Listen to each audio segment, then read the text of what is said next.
Ер нь бол энэ бензин шатхууны хямрал дээр энэ сайд Дамдан юм гэдэг хүний гаргаж байгаа арын шин хийж байгаа ажиллаа явуулж байгаа арга барил нэг л биш санагдаад тэгээ одоо энэ лайвыг хийж байна. За тэгээд Дамдан юм гэдэг сайд одоо өнөөдөр мэдээ харж тэр нэг колонкийн эмхтэйг очиод загнаад байлээ. Шатхуунаа үзүүл, саваа үзүүл гэл ингээл одоо цагдаа болцсон юм уу, юу болцсон, шүүх болцсон юм уу, одоо байцаагч болцсон юм уу, өөрөө хяналтын байцаагч болцсон юм уу.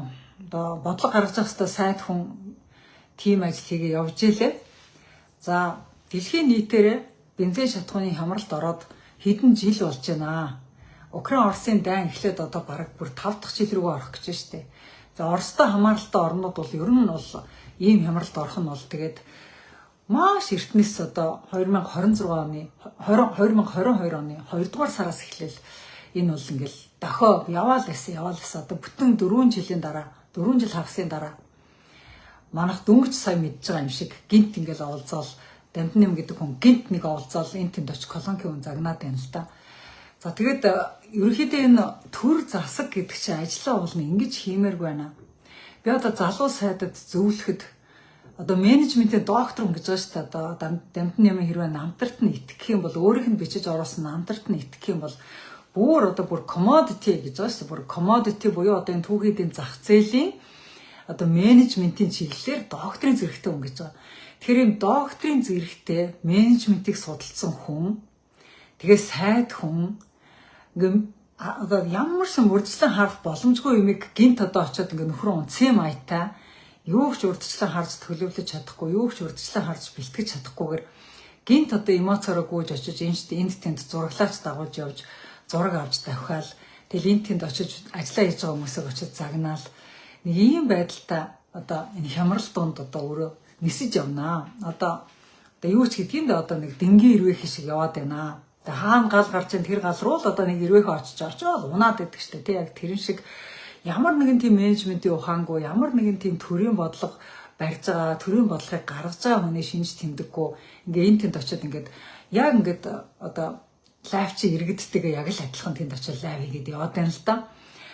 Тэгээ уул нь бол жирийн иргэн фэйсбүүкээр лайв хийх сайд хүн тэнд одоо хямралыг урдчилж хараад зохицуулах хоёр ч бүр тэнгэр газар шиг байгаа байхгүй уул нь тийм ажлыг хийж чаддаг хүнд бол тэгэхээр зэрэг одоо дэлхийд ганцхан Монгол юугаар хямарчаад байгаа юм биш бензин шатхуунаар хямарчаад байгаа юм биш дэлхийгээрээ дүүрэн бензин шатхуунаар хямарч байна. За яг энэ бензин шатхууныг үйлдвэрлэдэг цөөхөн хэдэн орн яалтчгүй одоо энэ хямралыг бол мэдэхгүй байгаа. Гэхдээ ихэнх орнууд бол ерөөсөө одоо Монголын иргэн тойронд байгаа бүх л орнууд энэ бензиний хямралд орчоод байна шүү дээ. Тэгэхээр энэ хямралыг бусад засгийн газрууд яаж менежмент хийжээ? Дамдан ямыг харахад тэр хүн яаж менежмент хийж байна? Энэ хоёрыг ингээ харахаар яг газар тэнгэр шиг байгаа байхгүй. Би зүгээр та нарт яг Дамдан юм гэдэг залууг муулах гээд байгаа юм биш. Зүгээр сайд хүн бусад яамдуудад, бусад орнуудад одоо яг өөртөө одоо улс орондоо тулгарсан асуудал дээр яаж ханддаг юм бэ? Тэрэн дээр нэг хідэн жишээ эхлээд хэлээдэг. Тэгээ тэр хідэн жишээг хэлснийхээ дараагаар Дамдан ямд бас нэг ганц нэг зөвлөгөө өгье гэж бодож байна. Энэ хүн одоо менежментийн доктор юм байна. Одоо нөгөө ямар гэлээ том сургуулиудаа сурсан юм байна. Ардын намын одоо залуу болсон хүч юм байна. Энэний толгоноос нэг юм гарах байх гэд ингээд ажиглаа л гэсэн чи ерөөсөө юу ч гарах шинж алгаа. Энэ хүнээс бүр ингээд язгуурын коммунист зан өнөөдрөөс эхлээд гарч эхэллээ. Би хураан, би хүчингү болгоно, би бизнесийг чинь зогсооно. Би танаас хав суулгыг очиж шалгана. Би өдөр болгон өөрөө очино.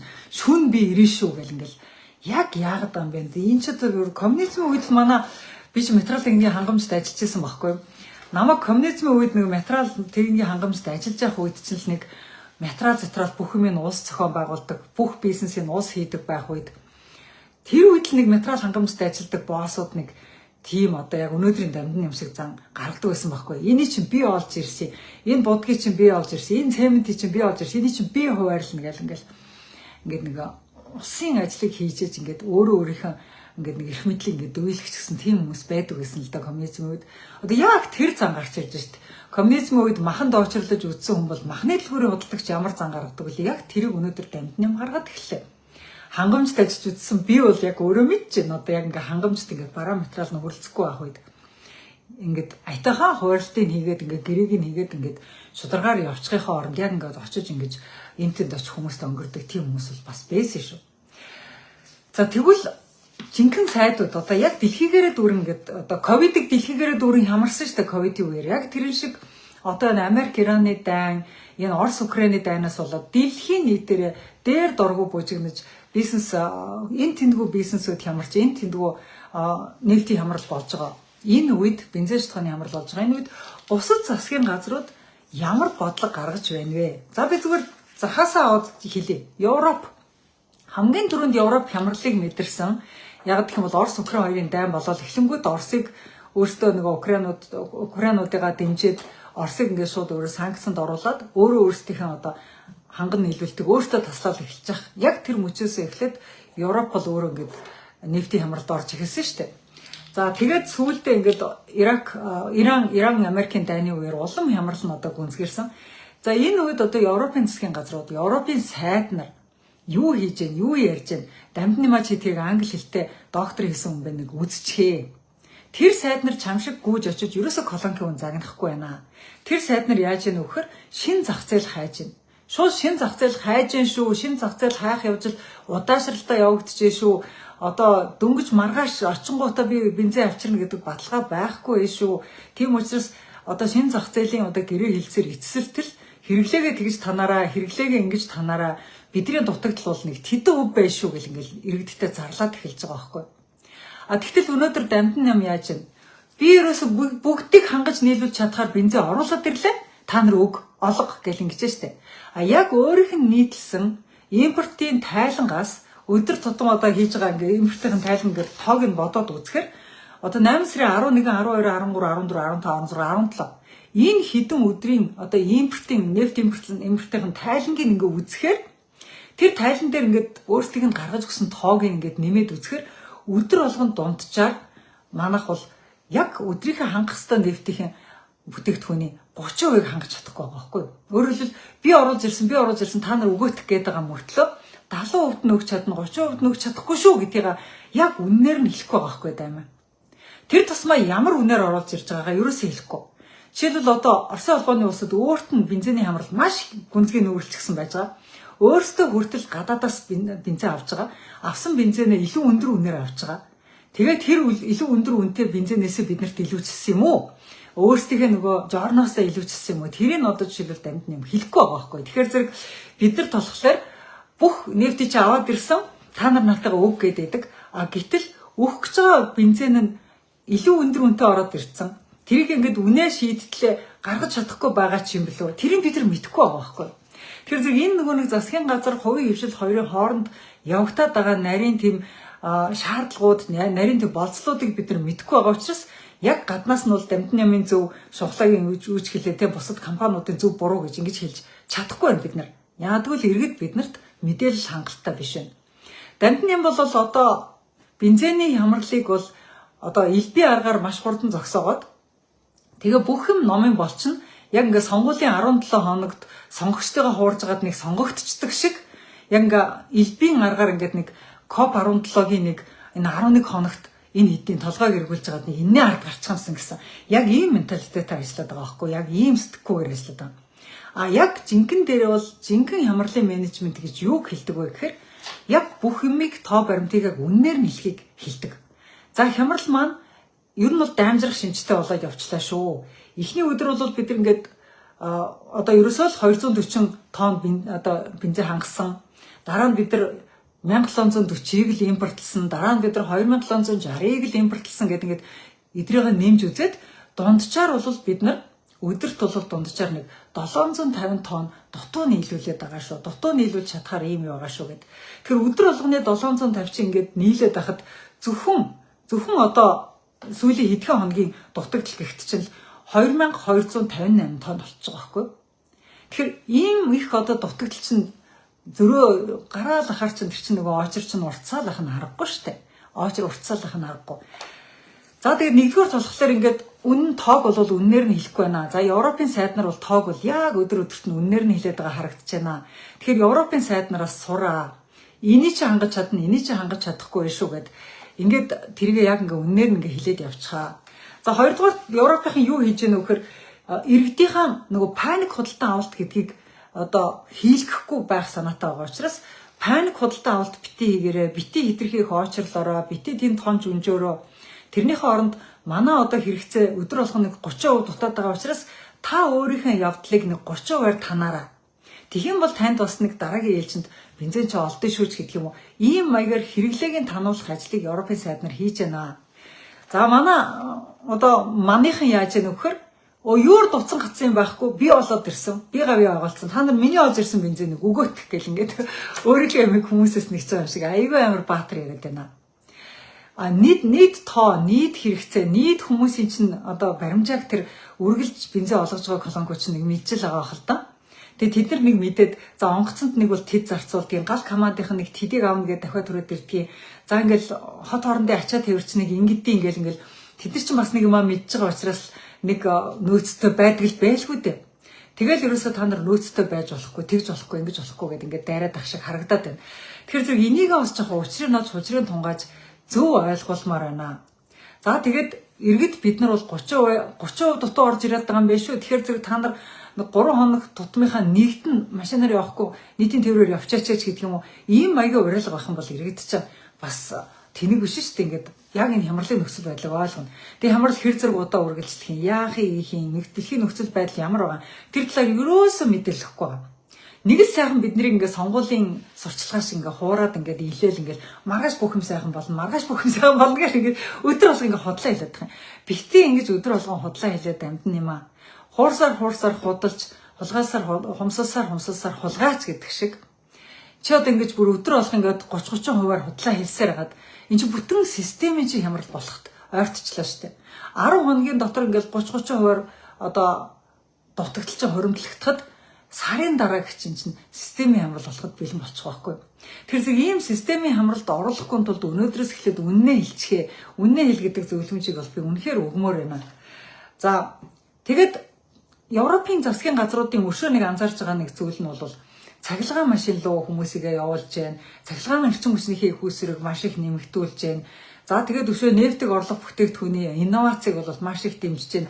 За ийм арга барил ингээд бүр ингээд 4 жилийн турш идэрч системтэйгээ яваад байгаа байхгүй. 4 жил хямарч байгаа Европынх нэг одоо өөрийнхөө нэг сар хүрэхгүй хямарч байгаа Монголтойгоо харьцуулдаа тэнд 4 жилийн дотор одоо тэнд ямар нэгэн Польшийн сайд, ямар нэгэн Нидерландын сайд, ямар нэгэн тэнд Германы сайд дамтны юм шиг гүйж очиж колонктор очиж агсарсан уу? Бүтэн 4 жил хямрал донд явж байгаа сайд нараас суралта дамтны юм аа. За дараа нь Япончууд яаж вэ? Манай одоо ойрхон зэрэгэлдээ Азийн дахиад нефтийн гадаад зах зээлийн яг Японы нефт авдаг бүхэл их сурвалжууд нь дахиад нөгөө хямралд орчихсон. Сая Иран, Америкийн данаас болоод Японы нефтийн хангамж бол бас яг одоо манайх шиг хүнд байдалд орчихсон байж байгаа. Тэнгүүд Япон ямар ажил хийсэн? Хамгийн түрүүнд panic buying гэдэг юмыг байхгүй болгох ёстой гэдэг л шийдвэр гаргасан байгаа байхгүй. За гинт битээ худалдаа авалт хийгээрэй тамина. Гинт битээ очрлоороо. Гинт panic buying хийгээд бүгдээрээ өнөөдөр бензин аавь гэдэг ингээд гинт очрлчих юм бол утгаараа бид нар дутагдлалд орно шүү. Аажуу 50 байгаараа очр битээ үүсгээрээ нөөцийг бол бид нар багаар гаргана. Гэхдээ хангалттай гарахгүй. Тийм учраас аль болохоор та бүхэн panic buying битээ гэрэг ингээл ухаалаад эхэлчихэж байгаа байхгүй. Тэгсэн чинь дамтан юм яасан. Яг Японы засгийн газрын эсрэг хийж байгаа байхгүй. Гараараа та нар очрлаараа шүн өдргөө аваараа. Тэгээд та нар ингээд тэгш сондгоо тоогоор ингээд өдөр болгон заавал очиж аав гэдэг ингээд байгаа байхгүй. Яг Японы засгийн газрын хийж байгаа ажлыг яг эсрэг ажлыг дамтан юм хийж байна. Тэгэхээр тэр Европод өдөр чинь хүмүүсийг өөрсдөр нь ухамсартайгаар хямралын менежментэнд татаа оролцуулаад байна шүү дээ. Дамтан юм яаж нөхөр иргэдийгээ өөрөө дуудаад хямралыг улам panic buying болгоод байгаа байхгүй. Тэгээд улам хямралаа нэмэгдүүлэх ажлыг хийгээд байгаа байхгүй. За ийм ажил хийгээд байна. Японы иргэд бол Европчууд шиг тэгж олон гуйлахгүй. Бүтэн 4 жилийн турш ингээл юм хэмнэрэ гэж Европын засгийн газар шиг удаан хуулга хийлгэхгүй байх гэж байгаа байхгүй.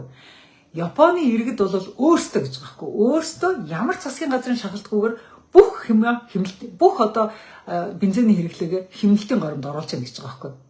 Тал тийшээ одоо ингээ машинаар түгээлт хийдэг байсан 5 машин зэрэг гаргадаг байсан компани гэхдээ нэг урт машинд бүх ачаагаа ачаад тэгээд тэр урт машинаараа 5 зүг рүүгээ явуулаад 5 машинд хэрэгэлдэг бензинээ 1 машинд хэрэглээд ингээд хөргөлтийнхаа үйлчилгээг хийхдээ хүмүүстэй оройдч очиж шүү бид нар бензиний хэмнэлтэнд орсон 5 машин гарахгүй 1 машин гарч байгаа шүү төвчээртэй ороо гэд хэрэглэгч нартаа ажиллаад эхэлж чинь гэж байгаа байхгүй.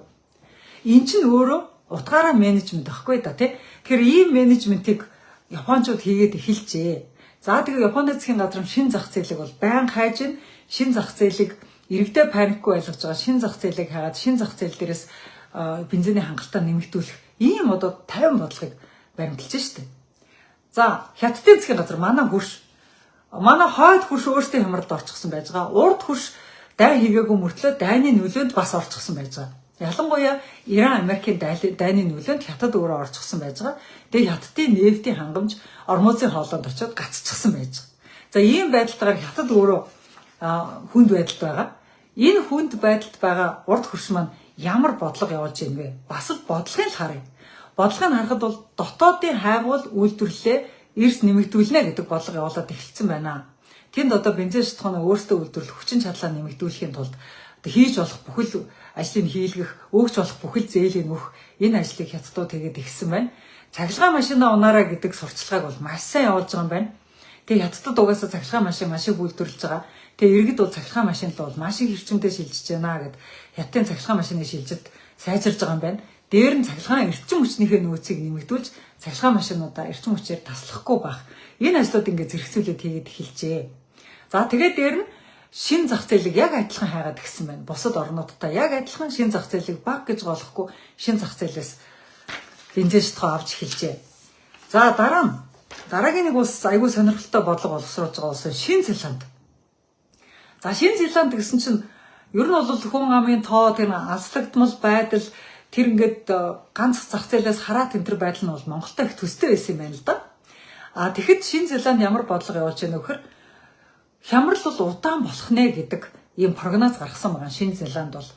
За энэ бол тийм өдөртөө арилжих хямрал биш вэ. Тийм учраас ард иргэдтэй 4 үе шаттай менежментийн төлөвлөгөөг танилцуулсан байна. За манай одоо Шинэ Зеландын засгийн газар нефтийн хямралаас үүдээд байдал дордуулах, сайжрах тий одоо бүр хямралд орох гэдэг ингээд бүх үе шатанд ийм ажил хийнэ гэд 4 үе шаттай засгийн газрын хөтөлбөр танилцуулсан байна. Энэ хөтөлбөрийг Монголд боловсруулад явж явах хэвээр цаасаа хийгээ сууж явах хэвээр дамжин нэм өнөөдөр юун цаас их нь битэл нөө хідэн сургалаачаа дагуулаа л энд тэнд би энд вэ шүү би очиж шүү гэдэг ингээд сонгуулийн сурталчилгаа шиг юм хийгээ яваад байгаа байхгүй. Гэтэл Шинэ Зеландын сангийн сайд гэдэг хүүхэн байлээ. Тэр бол дамжин нэмээс бүр хідэн толгой илүү юм аа. Тэгээ тэр сангийн сайд бол одоо Шинэ Зеландынхаа хэвлэлээр бол байнга ярьж байна. За тэр үе юу гэж ярьж байгаа нөхөр 4 үе шаттай хямралын менежмент явуулнаа. Яг одоо Шинэ Зеландын засгийн газар 1-р үе шатныхаа менежментийг хийж байна.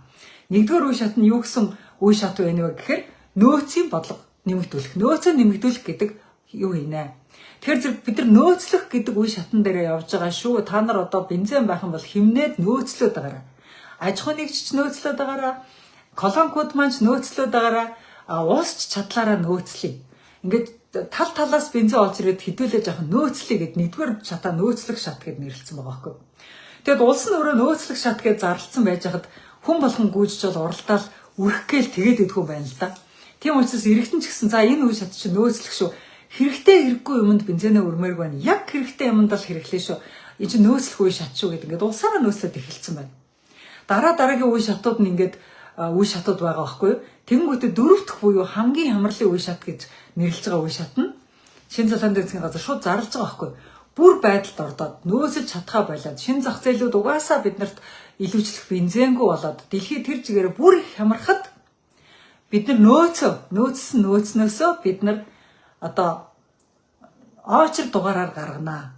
Хамгийн түрүүнд түргэний тэрэг хамгийн түрүүнд одоо юу ч гэдгийг те гал команд яг ингэж одоо приоритет гэж хэлж байгаа байхгүй. Засгийн газрын приоритетийн дагуу засгийн газрын тэргүүлэх чиглэлүүдийн дагуу бензин гаргана гэд ингэж хэлж байгаа байхгүй.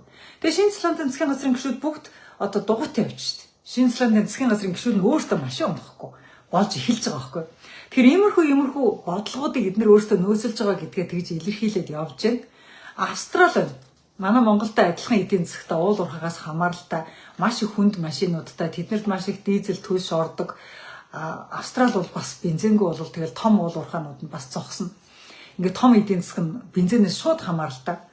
Тэгэнгүүт Австрали ямар бодлого явуулж гэнэ үү гэхээр яг нөгөө Япон шиг нэг машинаар хийж болох ажлыг олон машинаар хийхгүй байхыг хамгийн эхлээд анхааруулсан байна компаниудад. Нэг одоо автобусаар ажилчдаа зөөж болох байтал дарга болгон машин унаад байгаа байгууллага тэр унаагаа цөглөө.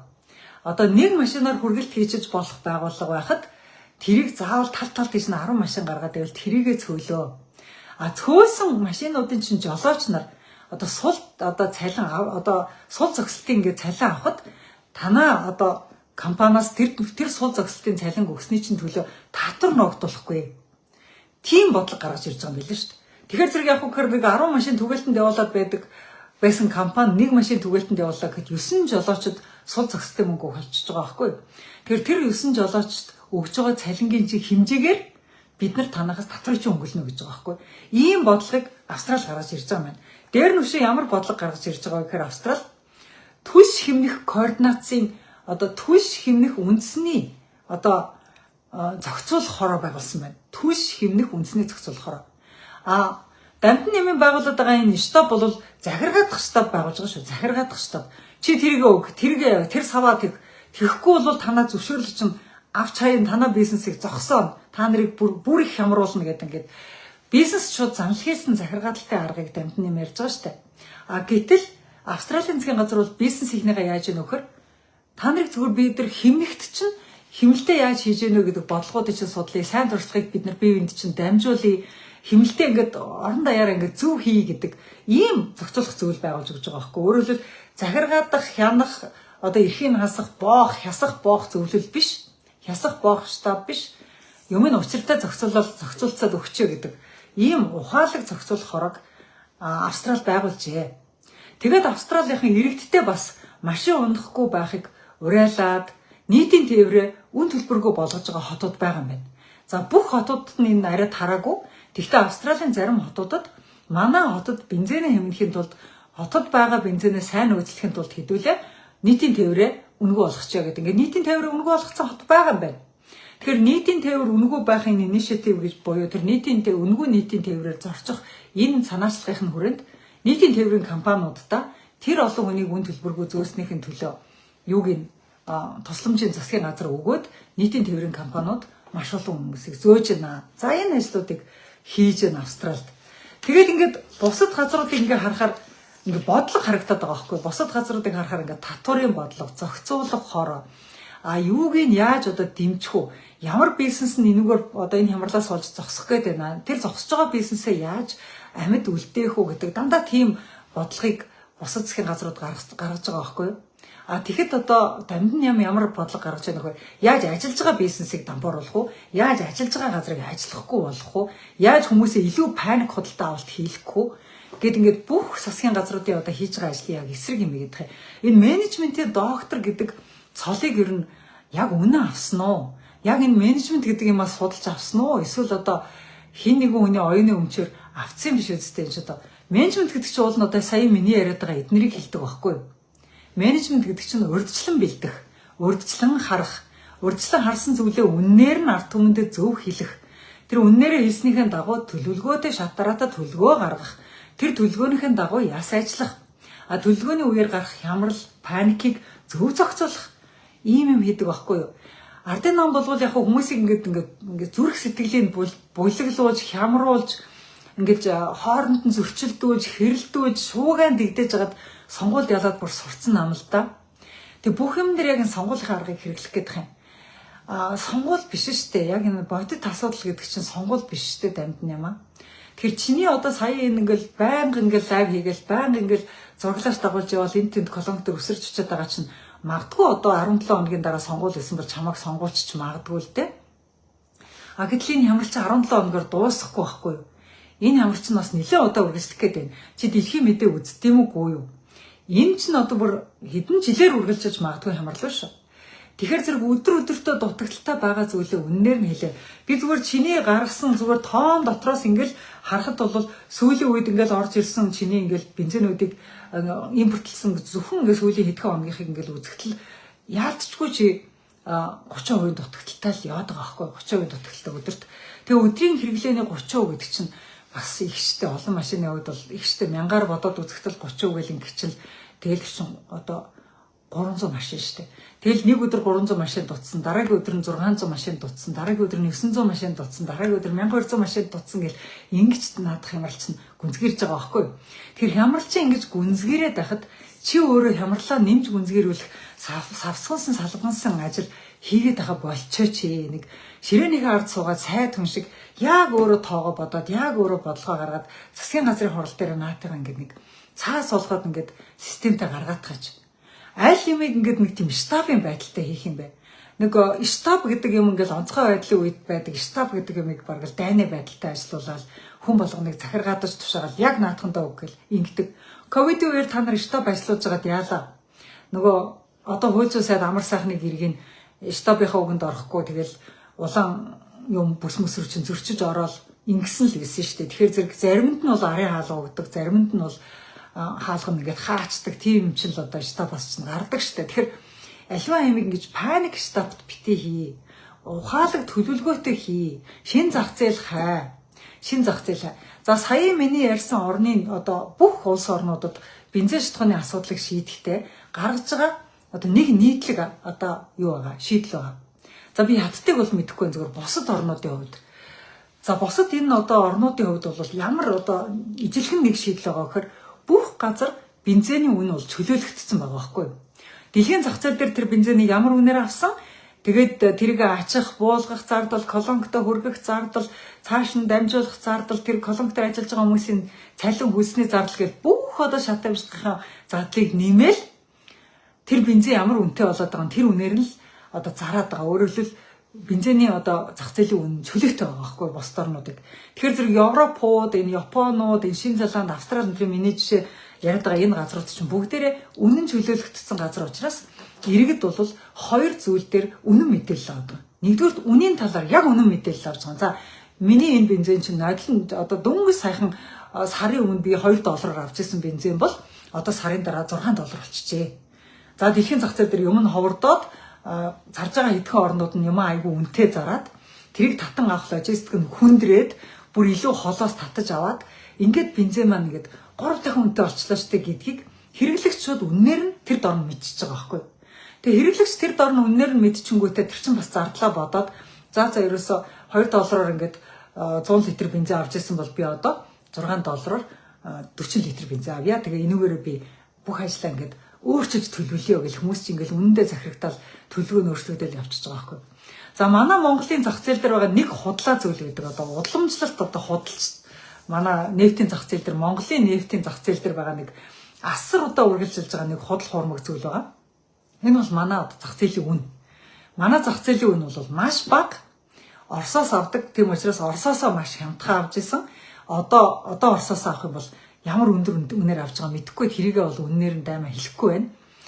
Тэгэхээр тэр одоо Орос одоо бензинээр илбэг байх үеэс бид нар одоо авч ирсэн тэр хямдхан үнээс одоо өнөөдрийн зах зээлийн үнээр бид нар Солонгосоос ч юм уу те Хятадаас ч юм уу за Азербайджанаас ч юм уу нэг газраас бид нар очиод авлаа гэхэд хідээр авах юм.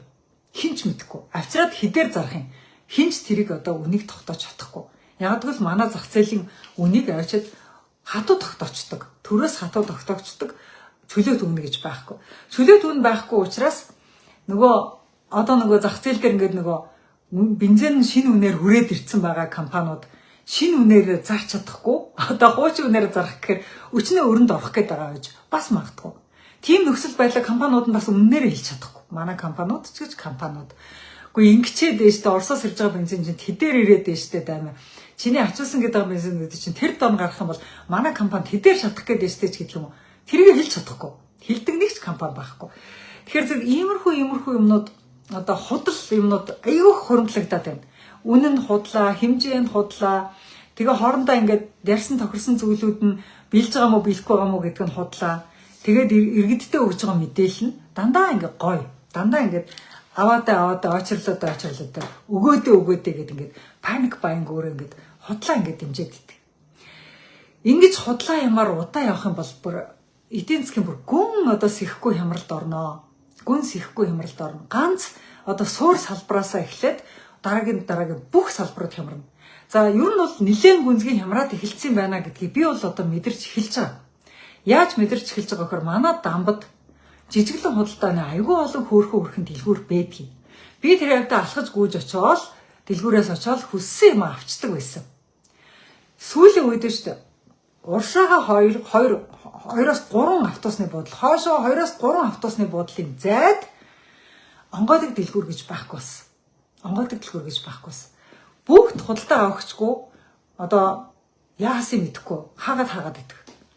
Дампуураад байгаа болтой. Эсвэл одоо худалдаа авалт нь бараагаа татчихахгүй юм уу? Эсвэл одоо хүмүүс нь худалдаа авалт байхгүй нэгэд дими одоо юу төлөх гээд байна гэд дими төрөөс төлөх гээд байна гэд өдрөө цөөрүүлсэн юм уу? Мэдэхгүй. Ямар ч асан одоо гэр хороололт зүгээр хэдхэн гудамжны наан цаанд байсан цөөхөн идэхэн дэлгүүрүүд миний нүдэн дээр ингээл ажилдаг хоног нь цөөрөл байгаа байхгүй. Юм нь багсаал. Тэгэд иймэрхүү эдийн засгийн том одоо тоонуудаа үнээр нь хэлмээр байна. Тэгээ хүмүүстэй яг одоо ажил амьдралаа тэгж зохицуулцгаагаараа цаашдаа энэ чинь одоо тий манайх одоо нөөц худалдаа авалт нөөц татаа авалт маань хэдэн хувьтай явж байгаа шүү. Нөөц маань өдрийн нөөцөө гүйцэхгүй байгаа шүү. Энд чинь ингээ хоримтлагдсаар хагаад тэдгээр сарын тэдэн гэхэд бүр ингээд өдрийн тэдэн хувигч бид нар хангаж чадахгүй болох гэдэг шүү. Ийм учраас та нар маань ийм горимд ороороо одоо хэдүүлээ ийм үе шаттай горимнуудыг одоо санал болгоё гэдэг. Ингээс одоо бодлого ярмаар ах юм аа. Би одоо дахиж одоо энэ даймаа гэдэг энэ менежментийн ухааны доктор сайдаар дахиж тийм коммунист захиргааны аргын ажил хийлгмээргүй байна. Учир нь ерөнхий сайдад хэлэхэд та одоо ийм одоо том доктор хүнийг одоо сайдаар томилчоод наад хүнээрээ ингээд ангийн байцаагч шиг ажил хийлгээд ахаа нэг болчихвол яасан юм. Үнэхээр мэдлэгтэй боловсралтай залуу юм бол тэр мэдлэг боловсралаа одоо гарах цаг чинь болчихжээ. Юу гарч ирээд байна вөхөр даймагаас тийм мэдлэг боловсрал биш тийм инстинкт гарч ирээд байгаа байхгүй. Нэг тийм коммунист инстинкт, нэг тийм захиргааны инстинкт гаргаж ирээд байгаа байхгүй. Нэг тийм хүмүүсийг нэг тийм атгах инстинкт. Тэр наадахын зэн чи би олж ирсэн гэдэг бол надад үнэндээ инээдэмтэй сонсогдчихжээ шүү. Йоо чи олж ирэх ерөөсөө албагүй нэгдүгээр чи айл эрт энийг төлөвлөөд айл эрт хямрал эхэлсэн байхад компаниудаараа ийш нь тийш нь явуулаад тэгээд засгийн газрын бусад газрын дараа нараа явуулаад хилцээрүүдээ хийгээд хилцээрийн дагуу орж ирж байгаа юунууд дээр чи үнэн өөрчлөгдөд дээ шүү гэдгийг үнийн комисстай хэлээд за шинэ үн тогтоолох юм уу үнийн чөлөөлөх юм уу одоо эсвэл ингээд компаниудаа нүдэн дээрээ харж байгаа дампууруулаад бүгдээр ингээд өндөр үнэтэй авчирсан бензинуудын хямдхан үнээр заргаа хүчнэх юм уу. Энэ миний хүчнэтчлээ гэхэд тэднийхэн зөрүү мөнгөний хаанаас олж өгөх юм? Хэний татвараар өгөх юм? Ямар татварыг нэмэх гээд байгаа? Тэр мөрийг чинь бид ерөөсөө мэдэхгүй байгаа байхгүй юу? Тэр мөрийг чинь мэдэхгүй. Тэгэхээр энэ үнний тухай, үнийн зөрөөний тухай, алдагдлын тухай, энэ нөөцийн тухай, энэ өдөр тутмын хоримтлагдж байгаа асуудлуудын тухай мэдээллийг ард түмэн ерөөсөө мэдэхгүй байгаа шүү. Чи ганцхан юм л яриад байгаа. Би авчирсан гэдэг. Энэ бол менежментийн ухаанд бол мэдээлэл биш. Энэ бол мэдээлэл биш. Шийдвэр гаргагч хүний мэдээлэл биш. Шийдвэр гаргагч хүний мэдээлэл бол тийм цогц байх хэрэгтэй байхгүй тийм. Эхнээсээ дуустал системтэй бодцсон. Тэгээд алсыг одоо цаашдаа өдөртөө энэ асуудал чи яаж цаашаа лавшрах уу гэдгийг ингээд тоог ингээд гаргаад ирсэн. Тэгэл лавшрах юм бол бид нар цаашдаа ямар арга хэмжээ авах уу гэдэг дараагийн арга хэмжээг аваад эхэлсэн юм байх хэрэгтэй байхгүй. Тэр нэг сайд хүн шиг байгаад өгөөч. За энийг одоо залуу сайдад хэлээ да. За тэгээд ерөнхийдөө бол би их дажгүй их 50 ярьлаа шүү. Дамтны юм сайдаа. Их 50 ярьлаа шүү. Би яагаад ийм 50 ярьж байгаа юм бэ гэхээр би өөрөө машингүй, бензин колонк ажилуулдаггүй. Тийм учраас бензин колонк ажилуулж байгаа хүний бухимдал над дээр мэдэгдсэнгүй. Өөрөө дээр нь бензинд ойчилж байгаа бухимдал над дээр мэдэгдсэнгүй. Өөрөөр хэлбэл би зүгээр яваад автобусандаа суучдаг хүн учраас би аягүй 50 ярьж байгаа шүү. Яг машинд суугаад бензинд ойчилж байгаа эсвэл одоо тэгэл аргаа бараал өгн өгөхгүй гэсэн олон командын дунд толгой нэрэгдсэн яахаа мэдхэ болцсон байж байгаа колонкийн хүмүүс энэ төр ярих юм бол хашгичж л ярих байх л та. Тэгэх юм бол тэд нар маш бухимдалтай ярих байх. Тэв чи хамгийн бухимдалгүй хөндлөнгөөс ажиглаж байгаа хүний үгийг чи хүлээгээд авчаарай заа. Нэг сайд хүн шиг хүлээгээд авчаарай. За тэгэд чамайг энүүгээр одоо энэ лайваар наад арга барилыг чи шүүмжиллээ гэд чи нөгөө Нямбаатар ах шиг солиороод унваа. манай гэрийн гадаа хурж ирснээр оюун гэрлээ гараад ир мараад ир гэж цагаан хоолоогоор орилж морилоод байв за. Элдв хүн дагуулж ирснээр гэр орон руу чулуун молоо шидүүлээд байв за. Тэгж болохгүй шүү. Үг сонсорой. Залуу хүнд бол айгүй зөөлөн хэллээ шүү. Тэгээд наад ажлынхаа арга барилыг тийм нэг менежментийн арга барил руу шилжүүлээрэй. Менежментийн ухааны доктор гэдэг тэр цолоо одоо нэг харуул да. Тэхүү. Хэрвээ чи энэ дээр менежмент хийж чадахгүй бол заа юу. Commodity market дээр менежментийн ухааны доктор гэж намтартаа бичгээ болчих за. Тий. Яг үл чи доктор биш юм байна л гэсэн үг шүү дээ. Энийг чи зохион байгуулж чадахгүй бол